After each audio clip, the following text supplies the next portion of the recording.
Salut tout le monde, bienvenue sur Nexus. Il n'est pas aisé de tenir moralement dans une société décadente comme on peut avoir aujourd'hui. Les partis politiques changent, mais la situation ne s'améliore pas. Hmm. Donc, j'ouvre mon micro à un psychologue aujourd'hui qui vient de sortir le très petit guide de survie à la guerre psychologique. Il va nous en parler. Il est psychologue diplômé d'État. On est avec Yann Charrier. On va voir des éléments qui peuvent être parfois choquants, et c'est pas le but aujourd'hui. On veut aussi donner de l'espoir. On va montrer des portes de sortie de comment est-ce qu'on pourrait améliorer à la fois l'éducation ou aussi comment est-ce qu'on pourrait mais tout simplement réformer le monde politique pour que l'être humain puisse être plus actif. Yann Charrier, bonjour, merci d'être avec nous. Bonjour Romain, merci beaucoup de me recevoir. C'est un plaisir. Alors, première question, comment t'en es venu à faire ça? Et tu me disais, on a parfois donné la parole à des psychologues pendant les dernières crises, mais finalement, peu sont allés sur le côté ingénierie sociale. Oui, tout à fait. C'est-à-dire que la plupart des gens connaissent la psychologie clinique, c'est-à-dire comment soigner une personne. Mais il n'y a pas une psychologie, il y a des psychologies. La psychologie comportementale, la psychologie sociale, la psychologie culturelle, transculturelle, interculturelle, la psychologie des organisations. Moi, je suis diplômé en psychologie du travail et des organisations, c'est-à-dire comment est-ce que l'organisation dans laquelle tu es, par exemple à Nexus, tu as une certaine forme d'organisation, va influencer ton esprit, alors que si tu travaillais au Figaro, eh bien, ça influencerait ton esprit autrement. Donc ça, c'est notre dada, si je peux dire. Et donc, comment j'en suis venu là? C'est-à-dire que en 2020, j'ai eu la chance de déménager dans un petit appartement pas loin d'une école primaire, juste en face en fait, et j'ai vu ces enfants aller et venir masqués, et ça m'a rappelé un vieux truc. Donc, je suis allé chercher, et ce que j'ai trouvé m'a empêché de dormir pendant des jours et des jours. C'est-à-dire que ce que j'ai fini par faire, j'ai commencé à lancer l'alerte, mais ça ne prenait pas. Donc, ce que j'ai fini par faire, c'est de faire bêtement de la traduction, c'est-à-dire traduire les situations dans lesquelles nous étions en mots et concepts psychologiques pour mieux la comprendre. Et une fois que j'ai fait ça, on a fini par tout organiser et on s'aperçoit que les règles sanitaires, les protocoles et ce qu'on a vécu, même si ça n'avait pas ou très peu de sens au niveau médical, ça avait beaucoup de sens en psychologie. Et donc, bah, après avoir fait 4 interventions avec des médias indépendants, que je remercie d'ailleurs parce que franchement, il faut du courage, j'ai fini par écrire ce tout petit guide de survie à la guerre psychologique parce que la plupart des gens ne connaissent pas les techniques qui ont été utilisées.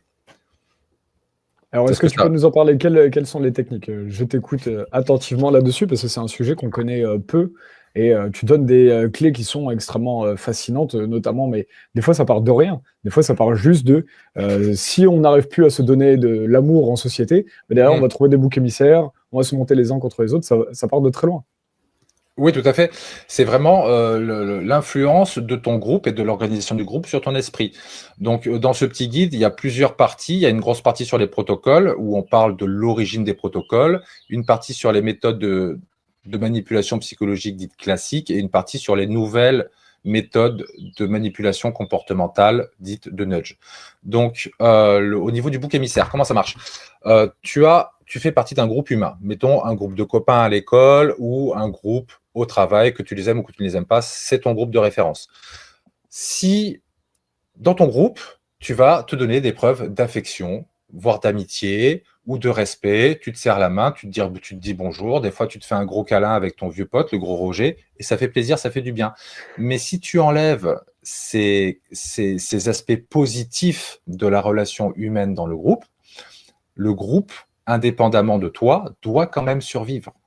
Parce que faire partie d'un groupe, pour un esprit humain, c'est vital. Même si on n'a pas besoin pour survivre dans la vie d'aujourd'hui, on peut aller au supermarché tout seul, c'est vital pour notre esprit.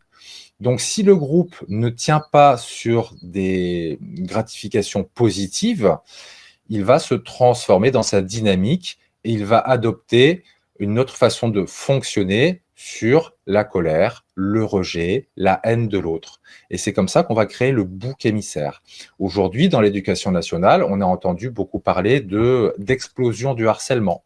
Mais ça, pour moi, hein, c'est moi qui le dis, c'est le résultat d'une forme d'ingénierie sociale qui a empêché à nos enfants de se montrer, de se donner des preuves d'affection, de respect, etc. Et donc, le groupe, pour survivre, va choisir un individu un petit peu au hasard. Hein. Ça peut être toi, demain, ça peut être moi, ça peut être n'importe qui, sur lequel il va jeter sa haine et sa colère. C'est un ennemi commun. Hein. Avoir un ennemi commun, ça soude. C'est pour ça aussi que dans l'histoire des gouvernements, il y a de nombreux gouvernements qui utilisent les guerres pour souder les pays derrière le président, hein, si ça te rappelle quelque chose. C'est la même dynamique. Soit l'amour, soit la haine, mais tu dois choisir un des deux pour survivre.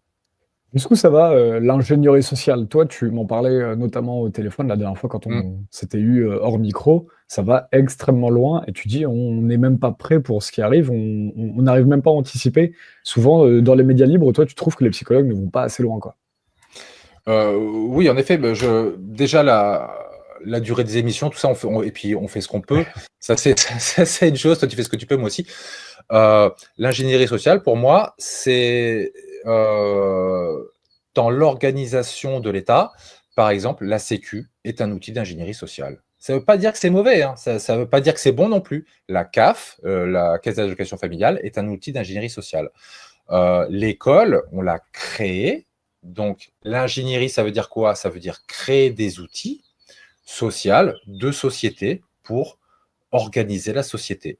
Par exemple, la caisse d'allocation familiale, moi, je trouve ça super. J'ai déjà été allocataire, tu n'as pas une thune, tu passes par un moment difficile, tu as perdu ton boulot, tu as un enfant, 2, 3, on ne va pas te laisser crever. Et ça, je trouve ça super. Mais en même temps, il y a des effets pervers. Dans la plupart des formes d'organisation, il y a des effets pervers.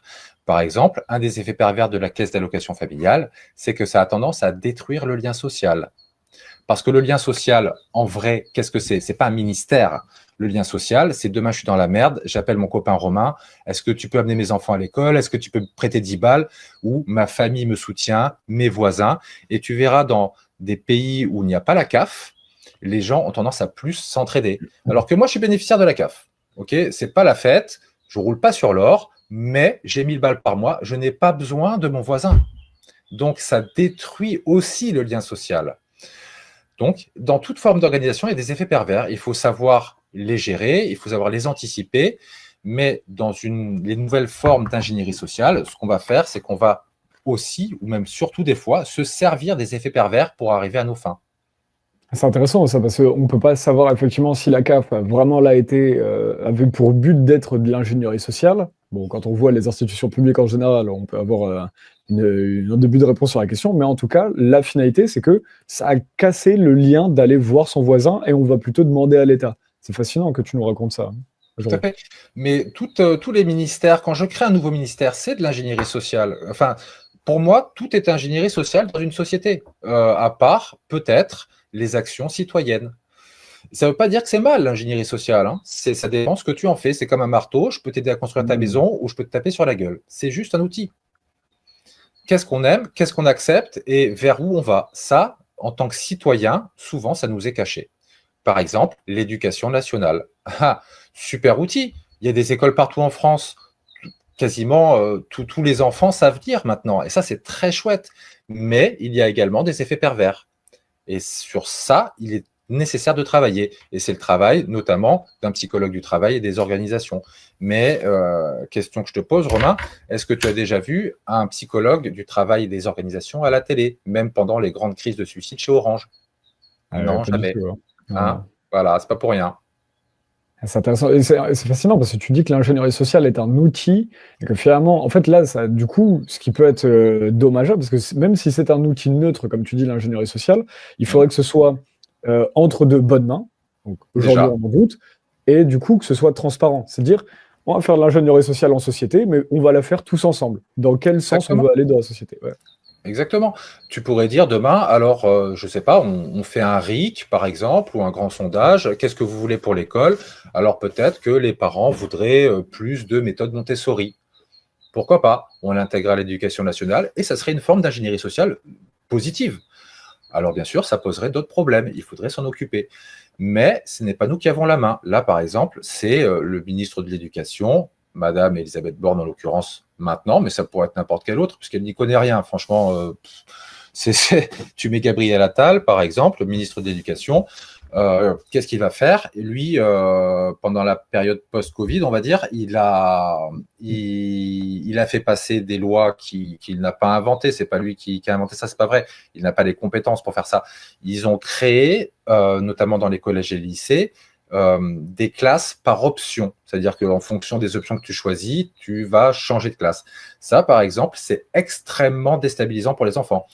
Un enfant, un ado, a besoin d'un groupe de référence. Hein. Moi, à mon époque, tu avais des groupes plus ou moins qui s'identifiaient par exemple à la musique. Le groupe des rappeurs, le groupe des skateurs, le groupe de ceux qui écoutent du hard rock. Bon, voilà.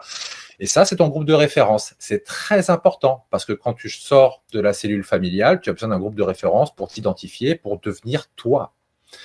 En faisant ça, on a cassé ces groupes de référence. Et donc ça démolit les enfants. Ce sont des techniques, on va dire, de déstabilisation qui vont permettre de déstabiliser vraiment la création de la personnalité de l'enfant. Ça, c'est aussi de l'ingénierie sociale. Donc, qu'est-ce qu'on veut? Qu'est-ce qu'on veut mettre dans la tête de nos enfants, dans l'éducation nationale, dans la CAF, dans la Sécu? Par exemple, à l'hôpital, quand tu passes, on en a beaucoup parlé ces dernières années, pardon, quand tu passes de l'ancienne méthode, c'est-à-dire il y a tant de personnes pour cet hôpital, donc cet hôpital a tant de budget, à la tarification à l'acte, c'est un mouvement d'ingénierie sociale, c'est un move, et ça va avoir des conséquences graves et importantes sur la population, sur la gestion de l'hôpital, et donc sur le personnel, etc., etc.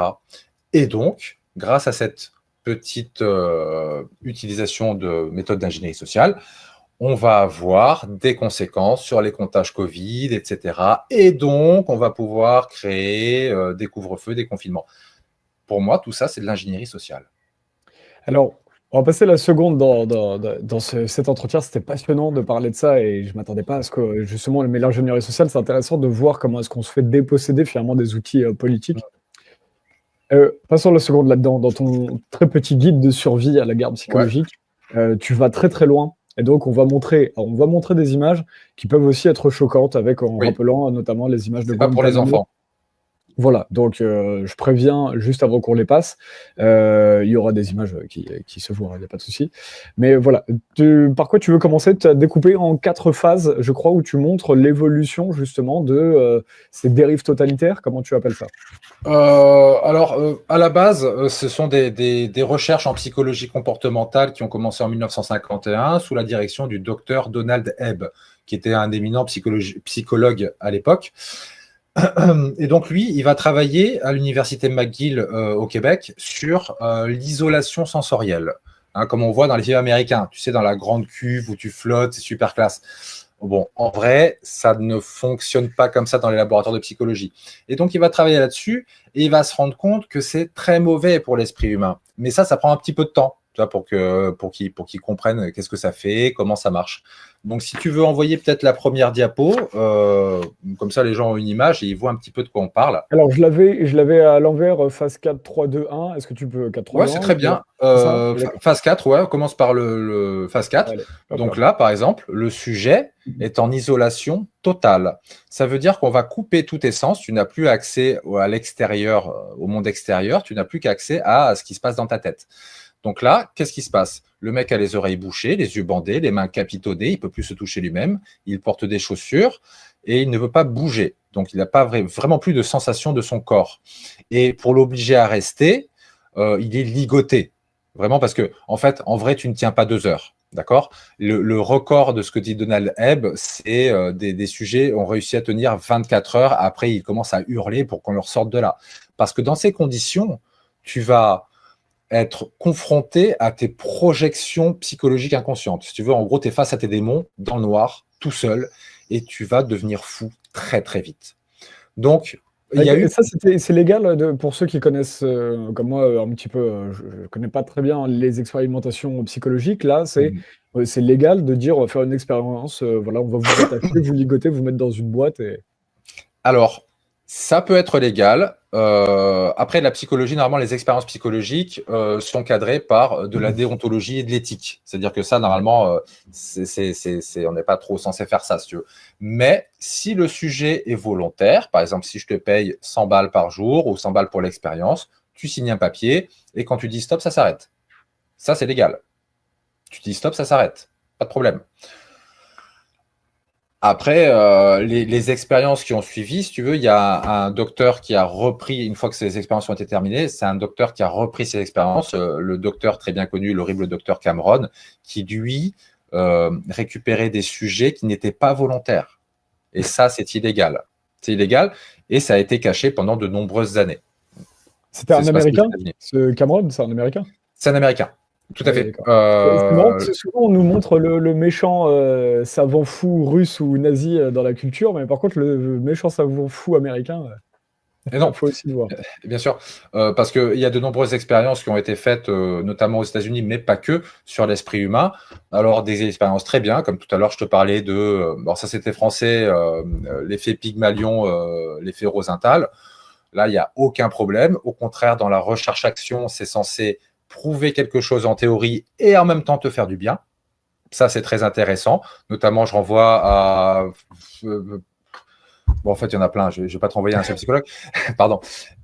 Mais ce genre d'expérience, normalement, devrait être interdite. Et c'est pour ça qu'elles ont été camouflées et passées sous des projets top secrets, genre MKUltra, par exemple, qui est, lui, bien connu. Ok, alors allons-y parce qu'on est déjà à la moitié de l'entretien. Il y a plein de choses. Allez, on va passer très vite. Donc ça, c'est la phase 4. Tu voulais encore nous parler de... Donc du coup, tu nous disais, parce que je t'ai arrêté pour bien comprendre de quoi ça parlait. Mais donc là, effectivement, tu nous dis, au bout de 2 heures, le gars est face à tous ces démons, tous ces troubles psychologiques, et il explose, il hurle, il veut sortir, quoi. Voilà, en gros, c'est ça. Et il y a plein d'autres méthodes qui ont été utilisées, des scaphandriers, ils ont essayé plein de trucs. Mais ça, c'est un truc qui marche bien. D'ailleurs, cette photo, elle sort du manuel de torture américain qui s'appelle, je sais plus, là, j'ai plus le nom sur la langue, qui date des années 70. Mais si tu veux passer à la diapo suivante, on va dérouler très vite parce que c'est pas la peine de s'analyser là-dessus. Et donc, on voit là, à partir de 2001 aux États-Unis, à la prison militaire de Guantanamo, suite au Patriot Act, donc qui réautorise la torture dans les prisons militaires, on voit que ces méthodes sont réutilisées, mais de façon beaucoup plus facile. On prend un prisonnier, on le menotte, parce que sinon, il ne se laisse pas faire. On lui bouche les yeux, on lui bouche les oreilles, on lui met un masque et on lui met des mitaines. Donc, il ne peut pas se toucher. Il est en situation d'isolation sensorielle. Et en plus, là, on le met dans une position qui est douloureuse, parce que quand même, on est dans une prison où on pratique la torture. Mais si tu veux continuer, on va redescendre en phase 2, c'est-à-dire... D'être sur les genoux comme ça, pendant combien de temps il reste sur les genoux comme ça, on sait ou pas? Parce que là, c'est une photo de Amnesty International, hein, c'est pas de l'IA qui génère ça. Non, tout à fait. On te fait rester tant qu'on veut te torturer. 1 heure, 2 heures, 4 heures, 8 heures, 18 heures, j'en sais rien, c'est une prison où on te torture. Quand on te torture, c'est pas toi qui décides combien de temps ça va durer. Et on va voir que... Guantanamo, qui est une prison pour les plus jeunes, peut-être qui nous écoutent, qui découvrent ça, c'est atroce. Guantanamo, c'est une prison qui a été gardée de l'Amérique à Cuba, quand la révolution cubaine est arrivée avec Castro, Che Guevara.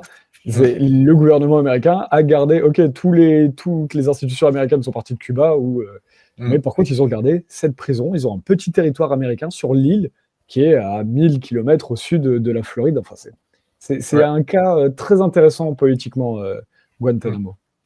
Et là, les prisonniers n'ont plus aucun droit légaux. Ce ne sont plus des citoyens, c'est plus rien, c'est juste, ils sont là pour se faire torturer.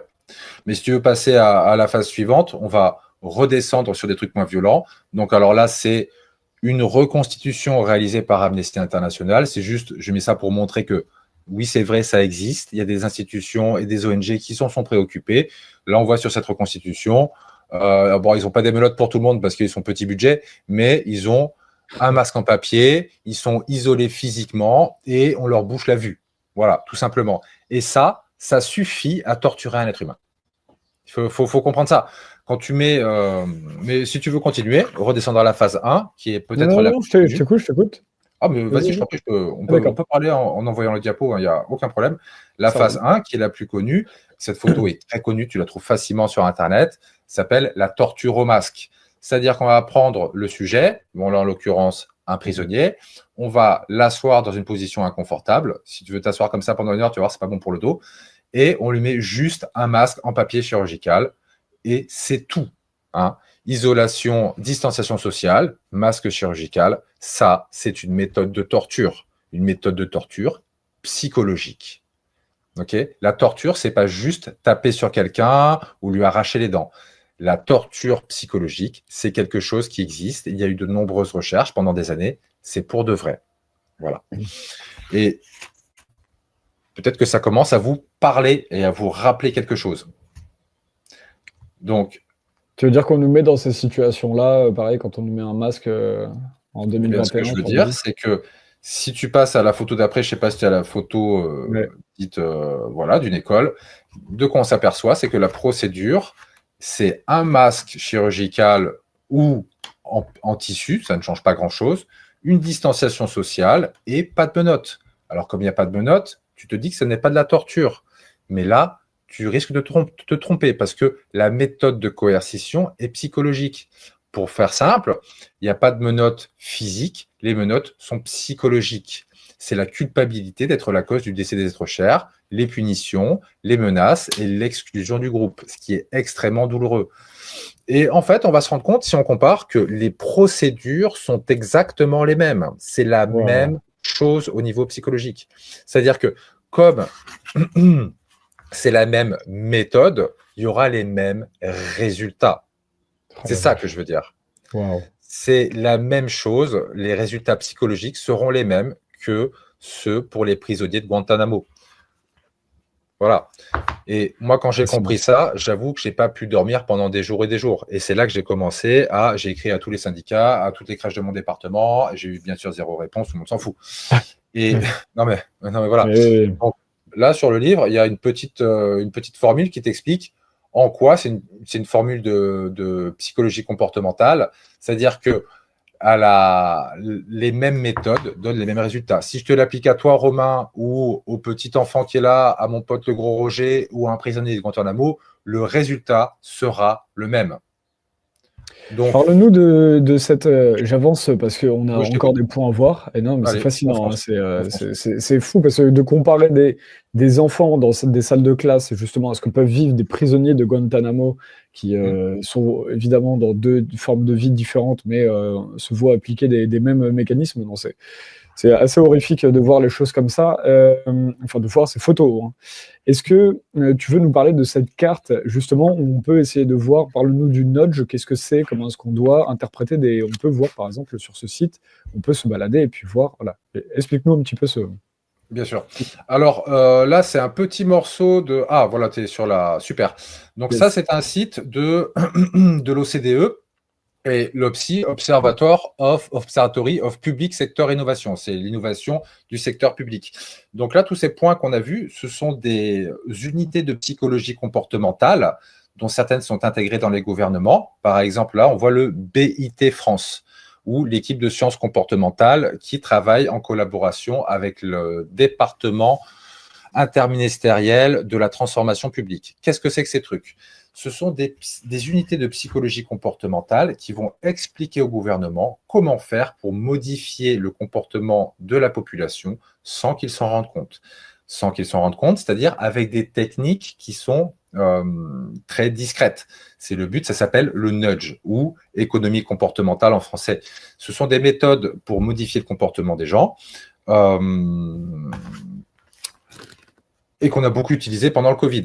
C'est-à-dire qu'une semaine avant le premier confinement, le gouvernement a passé un contrat avec l'entreprise BVA Nudge Unit qui a conseillé le gouvernement sur les meilleures méthodes pour modifier le comportement des gens afin que ceux-ci appliquent, par exemple, les protocoles sanitaires. D'accord ? Donc, si on regarde dans les protocoles sanitaires, qu'est-ce qu'on verra ? Tous dans ton coude, utilise des mouchoirs, ouvre la fenêtre, lave-toi les mains, etc., etc. Ça, à peu près tout le monde a tendance à utiliser un Kleenex jetable pour se moucher de nos jours. Mais à l'intérieur de ces protocoles, on a porte un masque et isole-toi. Donc en fait, pour moi, c'est un cheval de Troie. La technique du cheval de Troie qui est dans le petit guide. Ah bah très bien, voilà, bien au milieu, planqué bien au milieu dans ton joli cheval de Troie tout bleu pour te rassurer, il y a une arme de torture psychologique de niveau militaire. Et ça, pour moi, ça explique pourquoi, dans l'ensemble des symptômes qu'on a pu observer chez les enfants à l'école, à l'époque, il y avait notamment le symptôme de traumatisme de guerre. Comment c'est possible qu'un enfant à l'école de ton quartier souffre de traumatisme de guerre? On n'est pas dans une zone de guerre, donc c'est, pour moi, impossible. Et ça s'explique parce qu'on a utilisé des méthodes de torture psychologique de niveau militaire. C'est pour ça que ces enfants sont traumatisés. C'est pour ça qu'on a vu une explosion des suicides de 300%, tel que l'explique le CHU de Toulouse, à 600% dans je ne sais plus quel institut de psychologie, de psychiatrie pour enfants. On a des augmentations de taux de suicide hallucinantes, d'automutilation chez les enfants, les adolescents. Pourquoi? Parce qu'on les a détruits psychologiquement. Dans quel but? Dans le but qu'ils se conforment, que leur comportement soit conforme à ce qu'on leur propose, c'est-à-dire, à un moment, va te faire piquer. C'est ça qu'on a fait. Et ces méthodes, on pense que le Covid c'est fini, mais ces méthodes sont les mêmes qui vont être utilisées pour modifier ton comportement, par exemple, contre le réchauffement climatique, ou pour accepter les cours d'éducation à la vie affective, relationnelle et sexuelle à l'école. Par exemple, EVARS, rien que le titre, c'est un cheval de Troie qui utilise la technique du triple acquiescement. Hein. Par exemple, nous, on a une relation pas affective parce qu'on n'est pas copains, mais on fait du relationnel. Là, on parle pendant cette émission. Est-ce qu'après, on baise? Non. Pourquoi? Ça n'a rien à voir. Tu as des relations affectives, par exemple, avec ma maman, avec mon pote le gros Roger, etc. Est-ce que je couche avec? Non. Parce que les relations sexuelles et les relations amicales, ça n'a rien à voir. Et pour preuve, tu peux aller dans une boîte échangiste dans les backrooms, il n'y a pas de relation affective. D'accord? Ça n'a rien à voir. Et on va t'enchaîner ça dans un triple acquiescement, dans un cheval de Troie, pour que tu l'acceptes. Les techniques sont les mêmes, puisque ce sont les mêmes méthodes, ce sont les mêmes personnes qui utilisent du nudge, par exemple, et d'autres techniques qui sont développées dans ce guide de survie. Et c'est pour ça que c'est vraiment un guide de survie.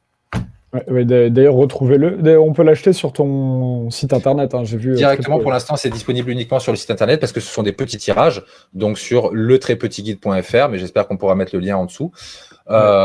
C'est disponible. Le lien dans la description. Ouais. Voilà, en livre physique ou en PDF pour moins de 2 €. Et là, ce que tu me disais, c'est intéressant parce que beaucoup de parents sont inquiétés par l'éducation sexuelle à l'école. Et du coup, toi, tu préférerais une éducation relationnelle, où on apprendrait la communication, la relation à l'autre, comment faire évoluer une amitié, etc., plutôt que juste apprendre de la sexualité pure. C'était ça que tu me disais? Non, pas du tout. Non, moi, non, mais là, j'explique comment ça fonctionne, les méthodes de manipulation psychologique. J'ai entendu, il y a des personnes qui aimeraient qu'il y ait ça à l'école, d'autres qui n'aimeraient pas qu'il y ait ça à l'école parce que pour eux, c'est aux parents de s'en occuper. Et même, j'ai entendu une psychologue là sur un podcast qui disait non, moi, je suis contre l'éducation tout court à l'école. Moi, je suis pour l'enseignement, je suis contre l'éducation. Pour elle, c'est à la famille, à l'entourage de faire l'éducation et l'école de faire l'enseignement. Donc là, juste, je ne vais pas partir là-dessus parce que c'est un piège. C'est un piège. Et si tu commences à mettre l'éducation affective, ce qui n'est pas forcément une mauvaise chose, comme on parlait d'ingénierie sociale, ce n'est pas forcément une mauvaise chose. Mais après, à qui tu confies ça? À ton gouvernement français, Elisabeth Borne et Emmanuel Macron, est-ce que tu penses que c'est une bonne chose? Je ne suis pas sûr. C'est très intéressant de ce point de vue-là. Je comprends mieux. Donc, en gros, c'est ne pas s'intéresser forcément à quelle éducation on veut, mais comprendre que l'éducation est un outil d'ingénierie sociale. C'est un petit peu plus proche. Voilà. Alors là, je suis beaucoup plus d'accord avec ce que tu dis. L'éducation peut être une forme d'ingénierie sociale. Qu'est-ce qu'on met dedans? Qui et surtout qui la contrôle? Dans une république, la république n'est pas un système démocratique. C'est très bien expliqué par de nombreux historiens, notamment Francis Dupuy-Déry, notamment Henri Guillemin, notamment plein d'autres gens. La République, c'est pas la démocratie. C'est pour ça qu'il y a deux mots différents. Hein. Donc, moi, dans un système démocratique, je pourrais dire, tiens, je veux ci, je veux ça à l'école. Toi, tu pourrais dire, ne pas être d'accord, dire l'inverse. On en débattrait et on arriverait à des conclusions et des décisions. Là, ce n'est pas le cas. Le gouvernement, les gens qui composent ce gouvernement ont des intérêts, des objectifs qui ne sont pas forcément ni les tiens ni les miens, ni ceux qui sont bons pour nos enfants. Pour moi, c'est ça le gros du problème. C'est vraiment passionnant. Alors, je vais me permettre d'accélérer un petit peu parce qu'en fait, je voulais qu'on fasse 30 minutes d'entretien, mais c'est vraiment passionnant. On pourra en parler longtemps. Et je pense que si tu es d'accord, on te recevra pour faire une deuxième partie, une troisième partie. Avec plaisir. Parce que je pense que ce sujet-là, on peut en parler des heures. Mais justement, j'aimerais aller sur. Tu parles beaucoup justement de ces institutions. J'aimerais qu'on essaie de donner un petit peu des clés de compréhension de comment on pourrait avoir un monde plus positif demain. Là, on vient beaucoup de dénoncer. Et justement, tu parlais beaucoup. Non, c'est normal, il faut, et ça nous a permis de prendre un autre angle. Mais justement, tu parles de comment les institutions publiques peuvent façonner l'être humain à l'image de ce que veut le gouvernement. Aujourd'hui, donc ça veut dire que peu importe finalement, là on attend beaucoup, la population attend aujourd'hui un sauveur, un politicien qui va rassembler tout le monde, qui sera parfait, parce que les gens ne se considèrent pas parfaits. Alors ça, on pourrait faire une émission psychologique là-dessus. Il y a beaucoup de gens, je vois, qui n'agissent pas parce qu'ils ont ce biais, ils veulent agir quand tout est tout rose et que voilà, ça ne marche pas. Aujourd'hui, quel regard tu portes, toi, là-dessus? On en parlait un petit peu hors micro. On parlait du fait qu'on n'apprend pas à faire des projets collectifs. Moi, je te disais, quand j'étais à l'école, ça me dégoûtait de faire que des projets individuels, de jamais faire de projets collectifs. Et finalement, ça façonne ça aussi. Ça fait aussi de l'ingénierie sociale, de créer des gens qui ne seront pas adultes, faire des projets associatifs, faire des trucs comme ça. Souvent, ça part même, quand je le vois, ça part d'entrepreneurs associatifs, privés, qui vont à une personne qui va démarrer le projet, et ensuite les gens vont suivre. Mais c'est rare d'avoir un projet collectif où les gens se disent « Tiens, allez, je vais aller avec mon voisin ». Quel regard tu portes sur tout ça et quelle chose quelle petite porte de sortie tu vois pour plus tard, pour les citoyens? Alors, déjà, le système éducatif fait que nous sommes entraînés au niveau comportemental. On a parlé un tout petit peu de psychologie comportementale. Pendant des années, ton comportement est façonné par comment ça marche l'école. Donc, tu rentres, toi, Romain, avec ton copain, le petit Roger, en classe. On vous met, tac, tac, tac, tous séparés, 30 par classe, avec un seul professeur. Bien sûr, ce professeur n'est pas magique. Il ne peut pas gérer 30 élèves si la discipline n'est pas carrée. Donc, tu vas être en place de récepteur. Tu te tais, tu écoutes et tu écris ce qu'on te dit. Et tu ne seras pas en position d'être un émetteur, juste parce que le prof est tout seul. S'il y avait 3-4 fois plus de profs, on pourrait faire des projets beaucoup plus de groupes, etc. Maintenant, il y a un problème de maths. Tu n'y arrives pas, tu ne comprends pas. Qu'est-ce que tu fais? Tu regardes sur la copie de ton voisin. Ah, tu triches. Mal. Alors qu'en fait, dans la réalité, hors de l'école, quand toi, Romain, tu as un problème à Nexus parce qu'il y a un gros projet, il y a un gros sujet, tu demandes à ton copain d'à côté, à ton collègue, il va te donner son avis, vous allez débattre et vous allez brancher vos cerveaux ensemble, parce que je rappelle que l'être humain, on croit qu'on est très intelligent des fois, mais en fait, on a un tout petit cerveau. Hein, les baleines ont des cerveaux plus gros que nous. Et dans ce petit cerveau, il y a l'équivalent d'une d'une petite pomme qui te sert à réfléchir. C'est le cortex frontal. Tout le reste, c'est pour deux choses. Et donc, nous, les humains, depuis la nuit des temps, on a besoin de brancher nos cerveaux ensemble pour arriver à trouver des solutions à des problèmes qui sont très compliqués. D'accord? Et c'est comme ça qu'on a survécu depuis des milliers ou des millions d'années, j'en sais rien. Donc, l'éducation nationale va t'empêcher d'apprendre à t'auto-organiser, d'une part, et on va définir ce que toi, tu dois connaître comme connaissance, mais surtout comment tu vas réfléchir, comment tu vas t'organiser. Et ça, c'est un entraînement de tous les jours. Et je ne dis pas ça pour cracher sur l'éducation nationale ou sur les profs, pas du tout. Hein. Moi, la grande majorité des professeurs que j'ai rencontrés sont des gens bien intentionnés, qui bossent dur, qui se tapent des semaines de 40, 50, voire plus d'heures. Bon, voilà, et qui sont là vraiment, qui font le mieux pour nos enfants. Mais ils sont dans un cadre qui va formater les enfants dans un certain format, le format de la classe. Hein. Ça, c'est une chose. Mais on pourrait, comme tu dis, en discuter pendant des heures et des heures. Alors, comment faire la réunion pour se réunir? La plupart des gens ne savent même pas comment fonctionne une réunion entre personnes. On pense qu'une réunion, c'est un truc qui va durer des heures et que ça ne servira à rien. Pourquoi? Parce que souvent, c'est mal structuré. Une réunion, il y a besoin de 3 phases. 1, la phase d'information. On informe tous les gens du contenu de la réunion. Sur quoi est-ce qu'on va réfléchir? Mais au moins, on essaie d'en parler la veille, parce que si c'est sur le tas, on n'aura pas le temps d'assembler des éléments. Deuxièmement, la phase de délibération. Toi, moi, ainsi que les autres personnes de la réunion, on va en discuter. Il n'y a pas de décision, hein. Juste, moi je suis pour, moi je suis contre, moi je pense qu'on devrait faire comme si, non, moi je préfère le bleu, moi le rouge, moi le vert. OK. Et troisièmement, la phase de décision. Et là, on se prend chacun par la main et on décide ensemble, avec une méthode que nous avons choisie ensemble, le vote, la majorité ou pas, relative ou complète. Ça, c'est le choix du groupe. Et suite à ces décisions, on se met en action. S'il n'y a pas ces 3 phases, on ne va pas y arriver. Donc, c'est simple. Si tu prends une dizaine de personnes, tu les réunis dans une pièce avec une information, un thème. Ils ont le temps de chercher dans des livres, sur Internet, dans leur tête aussi, comme on a fait par exemple pour les conventions citoyennes. Ensuite, il y a débat, ça peut durer 1 heure, mais des fois ça peut durer des jours, hein. Ça dépend, et des fois ça va très vite. Et enfin, suite au débat, on va s'apercevoir que les décisions, l'angle de décision va être rétréci et il y aura quelques possibilités. Il faudra choisir et penser aux conséquences de nos choix, bien sûr. Avec ces 3 phases, tu vas réussir à avoir une réunion qui fonctionne avec des décisions qui vraiment qui marchent quoi, dans la réalité. Mais ça, on ne sait plus le faire parce qu'on nous le désapprend. Voilà. Donc réunissez-vous, réunissez-vous.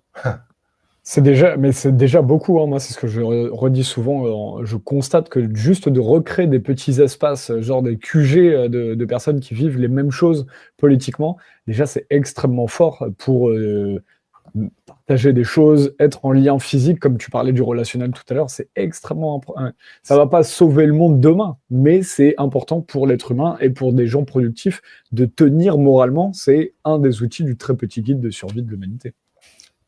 Oui, tout à fait. La boucle est bouclée. La boucle est Merci bouclée. beaucoup, Romain. C'est un plaisir. Merci Yann d'avoir pris le temps. Et puis vraiment, j'espère te recevoir plus tard parce que là, tu as juste ouvert une porte et on compte bien l'enfoncer. Donc, allons-y, quand tu veux. Avec grand plaisir. Yann, on vous rappelle, hein, donc retrouvez ce livre sur son site internet dans la description, le très petit guide de survie à la guerre psychologique. Ça se lit très bien et voilà. Ça fait 100 pages, ça coûte 6,99 € et c'est commandable sur le site. Voilà. Yann Charrier, à bientôt. Merci. Merci beaucoup Romain, à bientôt.